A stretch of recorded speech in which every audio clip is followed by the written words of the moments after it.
वासुदेव कृष्ण कहते हैं, ना हार चाहिए ना जीत चाहिए।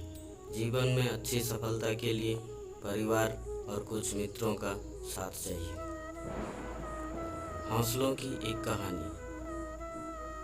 एक दिन एक लड़की ने अपने पापा से कहा कि चलो पापा, आज हम कहीं घूमने जाते हैं। पापा ने अपने बेटी की बात मान ली और दोनों साथ में निकले। बेटी ने पापा को कहा कि पापा, इस बार मैं कार चलाऊंगी। पापा ने कहा, अच्छा ठीक है बेटा, तू चला लेना। बाप बेटी दोनों निकल पड़े। बीच रास्ते में एक भयंकर तूफान आया और लड़की ने अपने पिता से पूछा, पापा अब हम क्या करें? पिता ने अपने बेटी को जवाब दिया, बेटा तुम कार चलाती रहो। तूफान में कार चलाना बहुत ही मुश्किल हो रहा था और तूफान भयंकर होता जा रहा था। लड़की ने फिर अपने पापा से पूछा, अब मैं क्या करूं? उसके पिता ने उसे फिर से वही जवाब दिया, बेटा कार चलाते रहो। थोड़ा आगे जाने पर लड़की ने देखा कि रास्ते में बहुत सारे वाहन तूफान की वजह से रुके हुए थे। दूसरों के वाहन रुके हुए देखकर लड़की ने फिर अपने पापा से पूछा, क्या मुझे भी अपनी कार रोक देनी चाहिए? उसने ये भी कहा कि पापा, मैं बड़ी मुश्किल से देख पा रही हूँ।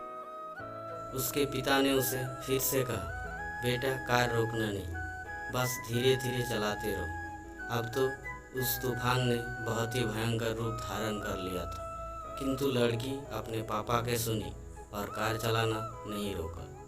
अचानक ही उसने देखा कि अब थोड़ा थोड़ा साफ दिखने लगा है। कुछ किलोमीटर आगे जाने के बाद लड़की ने देखा कि अब तूफान थम गया और सूर्य भी निकल आया है। उस लड़की के पिता ने अब उससे कहा कि तुम अब चाहो तो बाहर आ सकती हो। लड़की ने पूछा, पापा पर अब क्यों? पिता ने उससे कहा कि जब तुम वाहन आओगी तो देखोगी कि जो राहों में रुके हुए थे वो अभी भी तूफान में फंसे हुए हैं। बुरा समय सभी के ज़िंदगी में आता है। बुरे समय में मजबूत से मजबूत इंसान भी प्रयास छोड़ देते हैं। उस बुरे समय में हमें प्रयास कभी भी छोड़ना नहीं चाहिए। प्रयास करते रहने से ज़िंदगी में कठिन से कठिन समय गुजर जाएगा और अच्छे समय जल्द से जल्द आएगा। हमें निराश ना होकर डटे रहना चाहिए।